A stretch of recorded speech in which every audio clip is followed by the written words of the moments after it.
ವಾಸ್ತುಶಾಸ್ತ್ರದಲ್ಲಿ ಒಂದು ಮಿತ್ ಇದೆ ಅಂತಂದ್ರೆ ನಾರ್ತ್ ಈಸ್ಟ್ ಅಲ್ಲಿ ಪ್ರವೇಶ ದ್ವಾರವನ್ನ ಕೊಡಬೇಕು. ಬಹಳಷ್ಟು ಕನ್ಸಲ್ಟೆಂಟ್ಗಳು ಏನ್ ಮಾಡ್ತಿದ್ದಾರೆ ಅಂತಂದ್ರೆ ಈಶಾನ್ಯ ದಿಕ್ಕಿನಲ್ಲಿ ಪ್ರವೇಶ ದ್ವಾರವನ್ನ ಕೊಡ್ತಾ ಇದ್ದಾರೆ.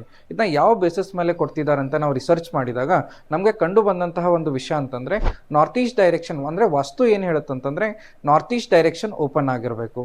ಆದ್ರೆ ಯಾವುದೂ ವಾಸ್ತುಶಾಸ್ತ್ರದ ಗ್ರಂಥಗಳಲ್ಲಿ ನಾರ್ತ್ ಈಸ್ಟ್ ಅಲ್ಲಿ ಪ್ರವೇಶ ದ್ವಾರವನ್ನ ಕೊಡ್ಬೇಕಂತ ಎಲ್ಲೂ ಮೆನ್ಷನ್ ಮಾಡಿಲ್ಲ.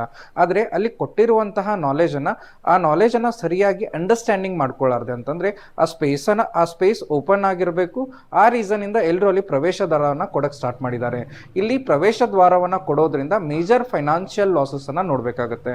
ಅದಕ್ಕೋಸ್ಕರ ಸಾಧ್ಯವಾದಷ್ಟು ನಾರ್ತ್ ಈಸ್ಟ್ ಅಲ್ಲಿ ಪ್ರವೇಶ ದ್ವಾರವನ್ನ ಕೊಡಕ್ ಹೋಗ್ಬೇಡಿ. ಯಾವಾಗ್ಲೂ ಪ್ರವೇಶ ದ್ವಾರವನ್ನ ಕೊಡುವಾಗ ಮೇನ್ ಡೈರೆಕ್ಷನ್ ಅಂತಂದ್ರೆ ಈಸ್ಟ್, ವೆಸ್ಟ್, ನಾರ್ತ್ ಮತ್ತು ಸೌತ್ ಆ ಡೈರೆಕ್ಷನ್ ಇಂದ ಅಂತಂದ್ರೆ 0 degree north, 90 degree East, 180 degree south ಹಾಗೂ 270 ಡಿಗ್ರಿ ವೆಸ್ಟ್ ಇಂದ ಲೆಫ್ಟ್ ಸೈಡ್ಗೆ ಎಂಟ್ರೆನ್ಸ್ ಅನ್ನ ಕೊಡೋದ್ರಿಂದ ಅಲ್ಲಿರುವಂತಹ ಪ್ರವೇಶ ದ್ವಾರಗಳು ಉಚ್ಚ ಸ್ಥಾನದಲ್ಲಿ ಬರುತ್ತೆ ಮತ್ತು ಅದು ಬೆಸ್ಟ್ ರಿಸಲ್ಟ್ಸ್ ಅನ್ನ ನಿಮ್ಮ ಜೀವನದಲ್ಲಿ ಕೊಡುತ್ತೆ. ಎಲ್ರಿಗೂ ನಮಸ್ಕಾರ.